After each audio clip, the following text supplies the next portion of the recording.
Hello മക്കളെ, നമ്മൾ ഇന്ന് പങ്കുവയ്ക്കുന്ന വീഡിയോ 6ാം ക്ലാസ്സിലെ മലയാളം അടിസ്ഥാന പാഠാവലി അഥവാ മലയാളം സെക്കൻഡിലെ പൂത്തുതിമിർക്കാം എന്ന 2ാമത്തെ യൂണിറ്റിൽ വരുന്ന പാഠഭാഗമായ കളിക്കിടയിൽ എന്ന പാഠഭാഗമാണ്.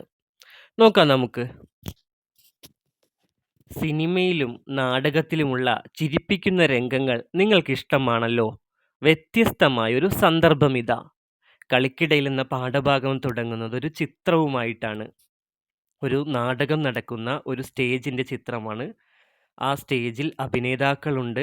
അതിൻ്റെ കൂടെ തന്നെ പുറത്തുനിന്ന് ഓടി വന്ന ഒരു പട്ടി ആ സ്റ്റേജിൻ്റെ ഒത്ത നടുക്ക് നിന്ന് കുരയ്ക്കുകയാണ്. പ്രശസ്തയായ അഭിനേത്രി KPSC ലളിത പങ്കുവച്ച ഒരു ഓർമ്മക്കുറിപ്പാണത്. നമുക്ക് നോക്കാം അത്. ചിറയിൻകീഴ് ഒരു തിയേറ്ററിലാണ് നാടകം. സ്റ്റേജിൽ നിന്ന് പുറത്തേക്ക് ഇറങ്ങിപ്പോകണമെങ്കിൽ ഒരൊറ്റ വാതിലേ ഉള്ളൂ. മേക്കപ്പ് കഴിഞ്ഞവർക്ക് ആണുങ്ങൾക്കും പെണ്ണുങ്ങൾക്കും അതിലൂടെ മാത്രമേ സ്റ്റേജിലേക്ക് വരാൻ പറ്റൂ. നാടകം നടക്കുമ്പോൾ സംഘാടകർ എന്തു ചെയ്തെന്നോ? ഭക്ഷണം പൊതിച്ചോറാക്കി ഒരു കുട്ടയിൽ മേക്കപ്പ് റൂമിൻ്റെ മൂലയിൽ കൊണ്ടുവന്ന് വച്ചു. ആവശ്യമുള്ളവർക്ക് അപ്പോൾ എടുത്ത് കഴിക്കാൻ സൗകര്യം ചെയ്തതാണ്. മനസ്സിലായില്ലേ? ചിറയിൻകീഴിലെ ഒരു തിയേറ്ററിലാണ് നാടകം നടക്കുന്നത്. സ്റ്റേജിൽ നിന്ന് പുറത്തേക്ക് ഇറങ്ങി പോകണമെങ്കിൽ അതിന് ഒരൊറ്റ വാതിൽ മാത്രമേ ഉള്ളൂ. ആ വാതിലിലൂടെയാണ് അഭിനയിക്കുന്നവർ അകത്തേക്കും പുറത്തേക്കുമൊക്കെ പോകുന്നത്. അപ്പോൾ സംഘാടകർ എന്ത് ചെയ്ത്, ഈ അഭിനേതാക്കൾക്ക് ഭക്ഷണം കഴിക്കാനായിട്ട് എപ്പോൾ വിശക്കുമ്പോൾ എപ്പോൾ വേണമെങ്കിലും കഴിക്കട്ടെ എന്ന് കരുതിയിട്ട് ഈ ഡ്രസ്സിംഗ് റൂമിൻ്റെ മൂലയിൽ കൊണ്ടുവന്ന് ഒരു ഭക്ഷണപ്പൊതികൾ വെച്ചു. തുലാഭാരത്തിലെ തോപ്പിൽ കൃഷ്ണപിള്ള ചേട്ടൻ ഭ്രാന്തനായാണ് അഭിനയിക്കുന്നത്. വടിയും കൊണ്ട് എപ്പോഴും സ്റ്റേജിൽ കയറി വരണം. നാടകം തുടങ്ങി. ഞാൻ, ലീല, ഗോവിന്ദൻ കുട്ടിച്ചേട്ടൻ 3 പേരും സ്റ്റേജിലുണ്ട്. ബാക്കിയുള്ളവരെല്ലാം ചൂട് കാരണം തിയേറ്ററിന് പുറത്തു നിൽക്കുകയാണ്. സാധാരണ സൈഡ് കർട്ടനു പിന്നിലൊക്കെയാണല്ലോ ഞങ്ങളുടെ നിൽപ്പ്. കൃഷ്ണപിള്ള ചേട്ടൻ വരാൻ തയ്യാറായി മേക്കപ്പ് റൂമിൽ തന്നെ നിൽപ്പുണ്ട്. ഒരു പട്ടി ചോറ് കാപ്പാനായി ഷെഡിലേക്ക് കയറി വന്നു. കാപ്പാനായി എന്ന് വെച്ചാൽ ചോറ് കഴിക്കാനായിട്ട്, അതായത് ചോറ് വച്ചിരിക്കുന്നതിൻ്റെ മണം പിടിച്ച ഒരു പട്ടി മേക്കപ്പ് റൂമിലേക്ക് ആ ചോറ് തിന്നാനായിട്ട് കയറി വന്നു. കൃഷ്ണപിള്ള ചേട്ടനെ ഗൗനിക്കാതെ നേരെ കുട്ടയുടെ അടുത്തേക്ക് പോയി. കൃഷ്ണപിള്ള ചേട്ടൻ ഒരു അതിബുദ്ധി കാണിച്ചു. പട്ടിയെ തല്ലി ഓടിക്കുന്നതിന് പകരം കതകടച്ചു. എന്നിട്ട് പട്ടിക്ക് വടി കൊണ്ടൊരു വീക്ക്. പട്ടി കുരച്ച് ബഹളമുണ്ടാക്കി കർട്ടൻ്റെ വിടവിലൂടെ സ്റ്റേജിലേക്ക് കയറി. ഗോവിന്ദൻ കുട്ടിച്ചേട്ടൻ ഇരിക്കുകയാണ്. അടുത്തു തന്നെ ഞാനും ലീലയും നിൽക്കുന്നുണ്ട്. നാടകം കളിച്ചുകൊണ്ടിരിക്കുകയാണ്. ഞങ്ങളുടെ ഇടയിലാണ് പട്ടി വന്ന് നിൽക്കുന്നത്. ഞങ്ങൾക്കാണെങ്കിൽ ചിരി വന്നിട്ട് വയ്യ. ഗോവിന്ദൻകുട്ടി ചേട്ടൻ പട്ടിയെ ഓടിക്കാനായി കാലുയർത്തിയപ്പോൾ പട്ടി സ്റ്റേജിൻ്റെ ഒത്ത നടുവിൽ ചെന്ന് നിന്ന് കുരയ്ക്കാൻ തുടങ്ങി. കാണികളൊക്കെ എഴുന്നേറ്റ് നിന്ന് കൂക്കും വിളിയുമായി. ആകെ തിക്കും തിരക്കും ബഹളവും. കർട്ടനിട്ടു. പിന്നെ കുറേ നേരം കഴിഞ്ഞാണ് നാടകം വീണ്ടും തുടങ്ങിയത്. KPSC ലളിത തയ്യാറാക്കിയത് ബാബു ഭരദ്വാജ്. മക്കൾക്ക് മനസ്സിലായില്ലേ? നാടകം നടക്കുന്ന ഒരു സ്റ്റേജിൻ്റെ കാര്യമാണ് പറയുന്നത്. KPSC ലളിത തൻ്റെ ഓർമ്മ പങ്കുവച്ചിരിക്കുകയാണ്. ചിറയിൻകീഴ് ഒരു നാടകവേദിയിൽ നാടകം അവതരിപ്പിച്ചു കൊണ്ടിരുന്നപ്പോൾ ആ നാടകവേദിയുടെ സ്റ്റേജിലേക്ക് കയറാനായിട്ട് ഒരൊറ്റ വാതിൽ മാത്രമേ ഉണ്ടായിരുന്നുള്ളൂ. അതിലൂടെയാണ് മേക്കപ്പ് ഇട്ട ആണുങ്ങളും പെണ്ണുങ്ങളൊക്കെ സ്റ്റേജിലേക്ക് കയറുന്നത്. അപ്പോഴാണ് അവർ നാടകം കളിച്ചുകൊണ്ടിരിക്കുന്ന സമയത്ത് പെട്ടെന്ന് ഇവർക്ക് ഈ ഭക്ഷണം കഴിക്കാനായിട്ട് സംഘാടകർ എന്ത് ചെയ്ത്, അവർക്ക് എപ്പോഴാണ് വിശക്കുന്നത് അപ്പോൾ കഴിച്ചോട്ടെ എന്ന് കരുതിയിട്ട് മേക്കപ്പ് റൂമിൻ്റെ ഒരു മൂലയിൽ കൊണ്ടുവന്ന് ഭക്ഷണം വച്ചിട്ടുണ്ടായിരുന്നു.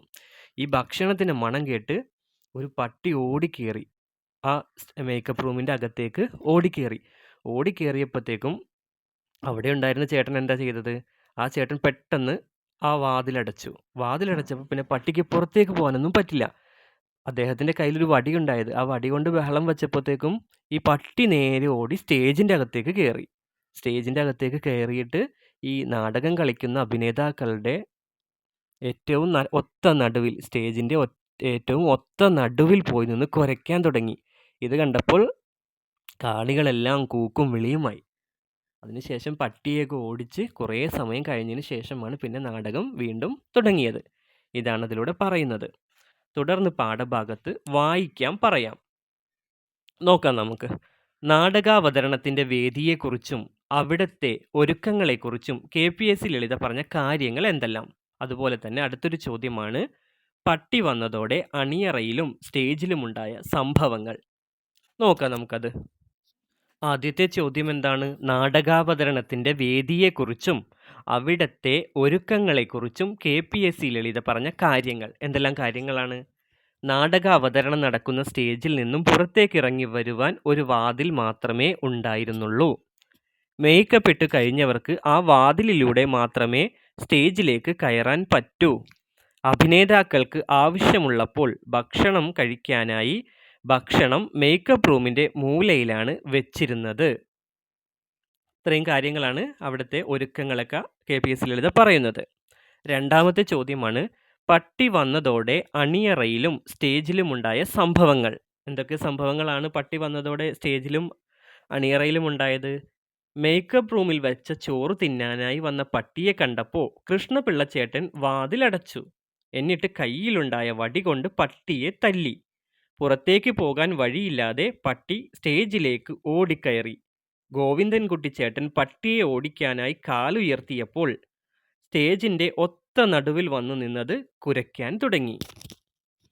ഇതൊക്കെയാണ് പട്ടി വന്നതോടെ അണിയറയിലും സ്റ്റേജിലുമുണ്ടായ സംഭവങ്ങൾ.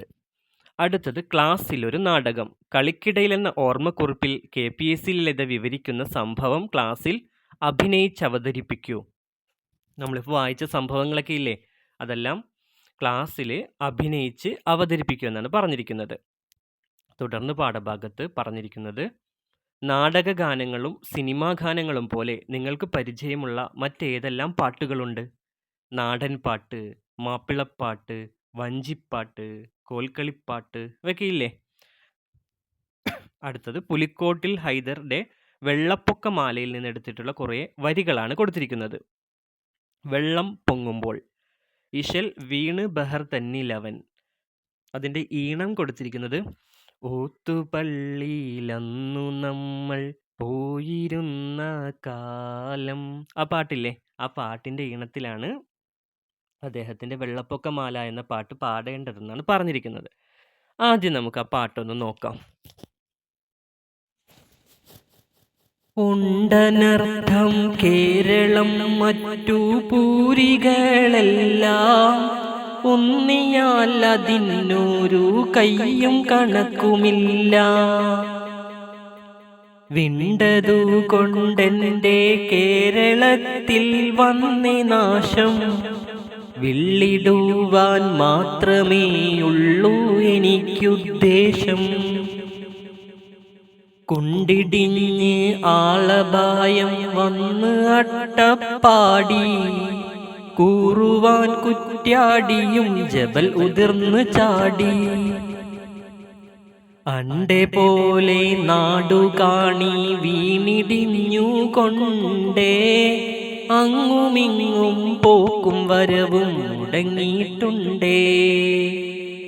ഒന്നുവാൻ കേക്കൻ മലയിൽ നിന്നു വന്ന പാമ്പ്, ഒഴുകിയങ്ങൊരു മരത്തിന്മേൽ അടിച്ചു കേമ്പ്. പിന്നെ വന്നു ഊക്കനായൊരു മുതല പൊങ്ങി, വീണൊലിച്ച് പോണ പോത്തും കുട്ടീനെ വിഴുങ്ങി. കൂറുവാൻ കടൽക്കരയ്ക്കുണ്ടായിടയുപദ്രം, കോപമായി വെള്ളം അടിച്ച് കേറ്റിയിടൈ സമുദ്രം. മോറി ഊറ്റിയ വിധം തിരുവിതാംകൂറെല്ലാം, മൂടിക്കൊല്ലത്തും പറയാൻ ഉണ്ടനേകം തൊല്ല. മക്കളെ, പാട്ടിഷ്ടമായോ? എന്നെക്കാട്ടി നന്നായിട്ട് പാടുന്ന നല്ല മിടുക്കികളും മിടുക്കന്മാരും അല്ലേ, നല്ല പാട്ടുകാരും പാട്ടുകാരികളും ഒക്കെ അല്ലേ? അപ്പം നിങ്ങൾ നന്നായിട്ട് പാടുക. അടുത്തത്, ഒത്തുപാടാം. ഈ പാട്ട് എല്ലാവരും ചേർന്ന് പാടൂ, താളമിട്ട് പാടുമല്ലോ. അടുത്ത് കൊടുത്തിരിക്കുന്നത് വരിയും പൊരുളും. എന്തിനെക്കുറിച്ചാണ് പാട്ടിൽ വിവരിക്കുന്നത്? രണ്ടാമത്തെ ചോദ്യം, ഏതെല്ലാം വരികളാണ് കൂടുതൽ രസകരമായി തോന്നിയത്? അടുത്തത്, പാട്ടിൽ നിന്നും മനസ്സിലാക്കിയ കാര്യങ്ങൾ ചർച്ച ചെയ്യൂ. ഇത്രയും ചോദ്യങ്ങളാണ് ചോദിച്ചിരിക്കുന്നത്. വരിയും പൊരുളും എന്ന ഭാഗത്ത് ചോദിച്ചിരിക്കുന്ന ചോദ്യങ്ങളാണിത്. ആദ്യത്തെ ചോദ്യമാണ്, എന്തിനെക്കുറിച്ചാണ് പാട്ടിൽ വിവരിക്കുന്നത്? വെള്ളപ്പൊക്കത്തെക്കുറിച്ചാണ്. വെള്ളപ്പൊക്കത്തെക്കുറിച്ചാണ് പാട്ടിൽ വിവരിക്കുന്നത്.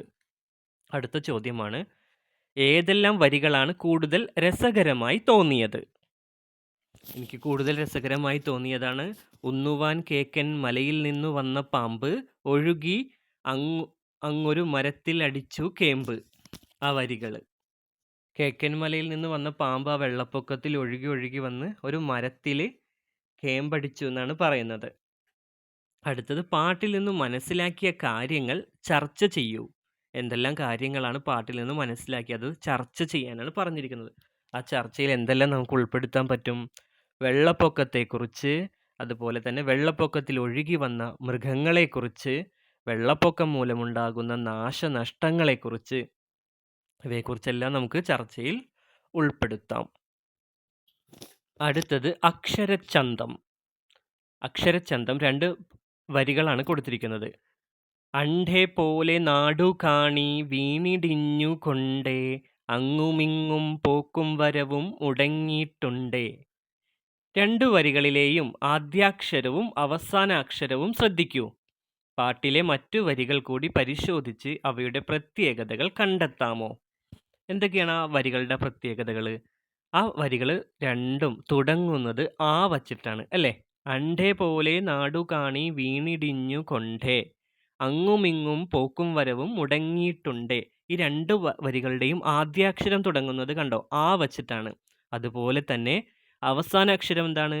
ണ്ട എന്ന അക്ഷരം വെച്ചിട്ടാണ് അവസാന അക്ഷരം അവസാനിക്കുന്നത്. മനസ്സിലായില്ലേ? അക്ഷരങ്ങളുടെ ആവർത്തനം പാട്ടിനെ കൂടുതൽ രസകരമാക്കും. പാഠഭാഗത്ത് ഇത്തരത്തിലുള്ള വരികൾ ഏതൊക്കെയാണ്? ആ പാട്ടിൻ്റെ ഏറ്റവും അവസാനത്തെ 4 വരികൾ കണ്ടോ? കൂറുവാൻ കടൽക്കരയ്ക്കുണ്ടായിടേ സമുദ്രം, കോപമായി വെള്ളം അടിച്ച് കേറ്റിയിടേ സമുദ്രം. ഈ 2 വരികളുടെയും ആദ്യാക്ഷരം തുടങ്ങുന്നത് കാ വച്ചിട്ടാണ് അല്ലേ? അതുപോലെ തന്നെ അവസാന അക്ഷരം എന്താണ്? ദ്ര എന്ന വാക്ക് വച്ചിട്ടാണ് അവസാനിക്കുന്നത്. സമുദ്രം, ഉപദ്രം. അതുപോലെ തന്നെ മൂന്നാമത്തെ വരി, മോറി ഊറ്റിയ വിധം തിരുവിതാംകൂറെല്ലാം മൂടി കൊല്ലത്തും പറയാനുണ്ടനേകം തൊല്ല. ആ 2 വരികളും തുടങ്ങുന്ന അക്ഷരം ഏതാണ്? മാ എന്ന അക്ഷരം വെച്ചാണ് തുടങ്ങുന്നത്. അവസാനിക്കുന്നത് ല എന്ന അക്ഷരം വെച്ചിട്ടാണ്. മനസ്സിലായില്ലേ മക്കൾക്ക്? കുഞ്ചൻ നമ്പ്യാരുടെ തുള്ളൽ പാട്ടിലെ ചില വരികളും നോക്കാം. അതിനുശേഷം പാഠഭാഗത്ത് കുഞ്ചൻ നമ്പ്യാരുടെ തുള്ളൽ പാട്ടിലെ ചില വരികളാണ് കൊടുത്തിരിക്കുന്നത്. അദ്ദേഹത്തിൻ്റെ കല്യാണ സൗഗന്ധികം ശീതങ്കൻ തുള്ളലിൽ കുഞ്ചൻ നമ്പ്യാരുടെ വരികളാണ്. നോക്കാം നമുക്കത്. കല്ലോലജാലം കളിക്കുന്ന കണ്ടു, കമലമണി നിറമുടയ കമലമധു കണ്ടു, കല്യാണിമാരും കുളിക്കുന്ന കണ്ടു, പൊലിമയൊടു ചടുല ജലവടിവു മധു കണ്ടു, അന്നങ്ങളങ്ങു പറക്കുന്ന കണ്ടു, അനവരതമവരുടയ നടനമധു കണ്ടു. കുഞ്ചൻ നമ്പ്യാരുടെ കല്യാണ സൗഗന്ധികം ശീതങ്കൻ തുള്ളലിൽ നിന്ന് എടുത്തിട്ടുള്ള വരികളാണ്. ഈ വരികളുടെ പ്രത്യേകത എന്താണ്? ഈ വരികളെല്ലാം അവസാനിക്കുന്നത് കണ്ടു, ണ്ടാ എന്ന അക്ഷരം, കണ്ടു കണ്ടു കണ്ടു വച്ചിട്ടാണ് എല്ലാം അവസാനിക്കുന്നത് അല്ലേ? നിങ്ങൾ പഠിച്ച മറ്റേതെല്ലാം കവിതകളിൽ ഇങ്ങനെ അക്ഷരങ്ങളുടെ ആവർത്തനം വരുന്നുണ്ട്? അക്ഷരങ്ങളുടെ ആവർത്തനം കൊണ്ട് കവിതയ്ക്കും പാട്ടിനുമുള്ള മെച്ചം എന്താണ്? ചർച്ച ചെയ്യൂ. മക്കളെ, നിങ്ങൾ പഠിച്ച മറ്റേതെല്ലാം പാട്ടിനും കവിതയ്ക്കൊക്കെ ഇങ്ങനെ അക്ഷരങ്ങൾ ആവർത്തിച്ച് വന്നിട്ടുണ്ട്? നിങ്ങൾ ശ്രദ്ധിച്ചിട്ടുണ്ടോ? എന്തുകൊണ്ടാണ് ഇങ്ങനെ അക്ഷരങ്ങൾ ആവർത്തിച്ച് വരുന്നത് കൊണ്ടുള്ള ഗുണങ്ങളും അതിനുള്ള കവിതയ്ക്കുള്ള മെച്ചം എന്താണ്? അക്ഷരങ്ങളുടെ ആവർത്തനം കവിതയ്ക്കും പാട്ടിനും സംഗീതാത്മകതയും താളവും നൽകുന്നു. ഇത് വരികൾക്ക് ആകർഷകമായ ഒഴുക്ക് നൽകുകയും കേൾവിക്കാരൻ്റെ മനസ്സിൽ ആഴത്തിൽ പതിയാൻ സഹായിക്കുകയും ചെയ്യുന്നു. മനസ്സിലായില്ലേ? അടുത്തതായി പാട്ടരങ്ങ്. മാപ്പിളപ്പാട്ടുകളിൽ പല അനുഭവങ്ങളും കാഴ്ചകളും ജീവിത സന്ദർഭങ്ങളും വിവരിക്കുന്നുണ്ട്. മോയിൻകുട്ടി വൈദ്യരുടെ 2 വരികൾ കൊടുത്തിട്ടുണ്ട്. മുല്ലപ്പൂഞ്ചോലയിൽ മൂളുന്ന വണ്ടേ, മാനിമ്പം മാനിമ്പം തേനുണ്ട വണ്ടേ. വണ്ടേ എന്ന ആ വരികൾ അവസാനിക്കുന്നത് എന്താണ്? തുടങ്ങുന്നതും മാ വച്ചിട്ടാണ്, അവസാനിക്കുന്നത് ണ്ടാ എന്ന വാക്ക് വച്ചിട്ടാണ്. അതിനുശേഷം PT അബ്ദുറഹ്മാൻ്റെ വരികളാണ്. ഏതാണ് ആ വരികൾ നോക്കാം. നെൽവയൽ മുത്തിയ കാറ്റുവന്ന് അല്ലലിൽ നിങ്ങളെ തഴുകാറുണ്ടോ? കുഞ്ഞുകിടാങ്ങളും ഭാര്യയും നിങ്ങളുടെ പൊന്നും കിനാവിൽ വന്നെത്താറുണ്ടോ? വേർപ്പുകൾ പൊൻപണമാക്കിയിടുമ്പോൾ മലയാള മണ്ണിനെ ഓർക്കാറുണ്ടോ?